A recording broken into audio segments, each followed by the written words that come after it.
Hello friends, welcome back to Dainik portal.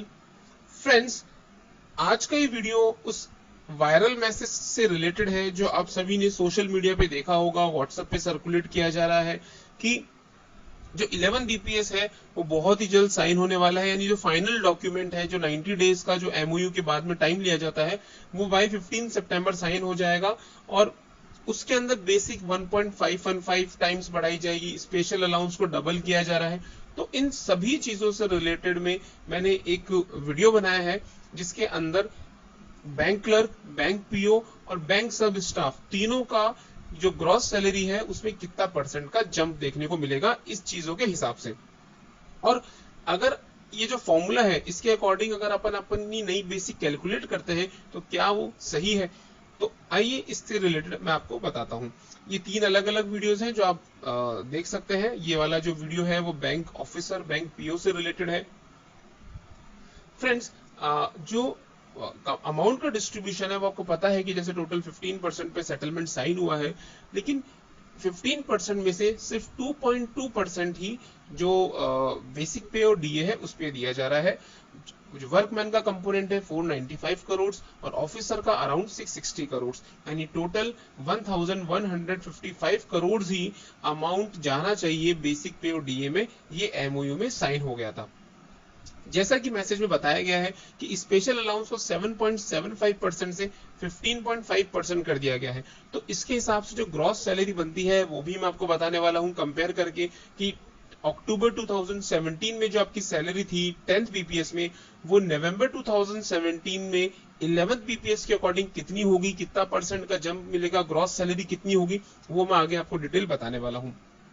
तो जो special allowance है वो लगभग लगभग ऑफिसर्स में 8% का टोटल वेज बिल में से 8% का कंपोनेंट यानी मोर देन हाफ लेता है। मतलब 15% में से 8% तो स्पेशल अलाउंस में चला जाता है। 2% अराउंड ऑटोमेटिकली एचआरए में चला जाता है क्योंकि आपकी बेसिक पे रिवाइज हुई है। साथ ही ऑफिसर्स को जो एनुअल मेडिकल एड दी जाती है उसमें लगभग आधा परसेंट जाता है। यानी अगर अपन इन सभी मेन कंपोनेंट्स को ऐड कर ले तो 12.7%, 15% में से 12.7% तो लगभग लगभग फाइनल है, इन चीजों में जाने वाला है।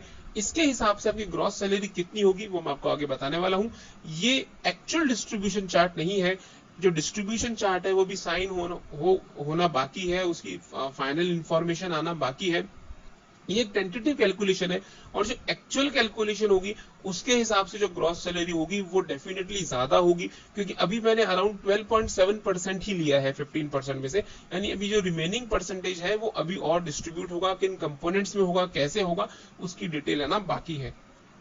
ये डिस्ट्रीब्यूशन किस तरह से होता है, अगर आपको उससे रिलेटेड वीडियो देखना हो तो आप दैनिक पोर्टल चैनल पे देख सकते हैं। ये उसका थंबनेल है।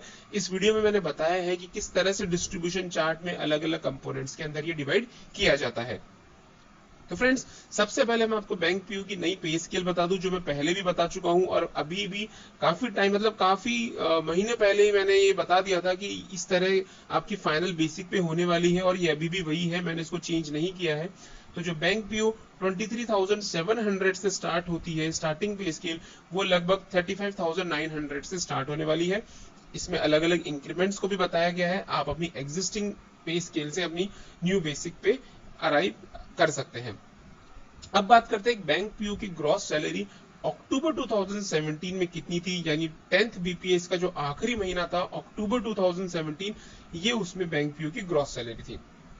उस समय डीए था 47.8% और स्पेशल अलाउंस 7.75%। तीन अलग अलग कैटेगरीज है एचआरए की, 7, 8 और 9%। तो उसके हिसाब से ग्रॉस सैलरी लगभग लगभग 40,500 के आसपास है।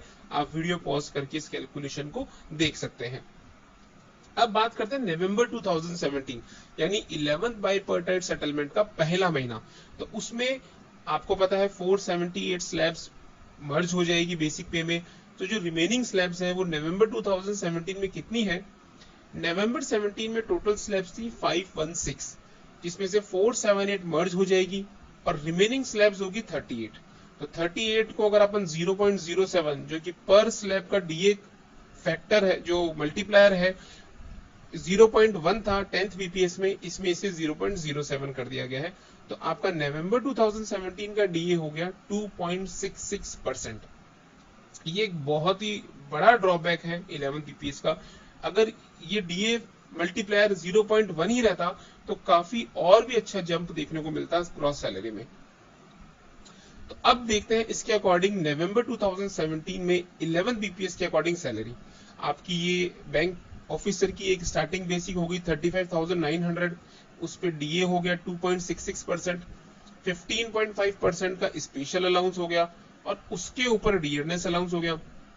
साथ ही सिटी कंपनसेटरी अलाउंस है, ये जो मैक्सिमम 870 था पहले उसको भी 1.515 से मल्टीप्लाई करके ये 1310 हो गया। अब एचआरए की 3 कैटेगरी है 7, 8, 9% और उसके हिसाब से ग्रॉस सैलरी ये नीचे मैंने मेंशन की हुई है जो कि अराउंड 46,500 के बीच में है। तो अब इन दोनों सैलरीज को अगर अपन कंपेयर करें कि 3 अलग अलग एचआरए के टाइप हो गए, जो gross salary 10th bipartite settlement के अकॉर्डिंग है वो सेकंड कॉलम है। इसके बाद में थर्ड कॉलम में ग्रॉस सैलरी लिखी गई है 11 बीपीएस के अकॉर्डिंग एज ऑन नवंबर 2017 और फिर जो फोर्थ कॉलम है उसमें बताया गया है कि एक्चुअल अमाउंट इंक्रीज कितना होगा और परसेंटेज टर्म्स में कितना परसेंट बैठेगा। तो आप फ्रेंड्स आप देख सकते हैं कि एक बैंक पीओ को 15% से ज्यादा ग्रॉस सैलरी में बेनिफिट मिलने वाला है जो कि अभी कंप्लीट नहीं है। जैसा मैंने वीडियो के स्टार्टिंग में बताया कि अभी और कंपोनेंट्स का डिस्ट्रीब्यूशन होना बाकी है। जब एक्चुअल डिस्ट्रीब्यूशन चार्ट साइन होगा तो ये जो परसेंटेज इंक्रीज है ये ज्यादा ही होगा।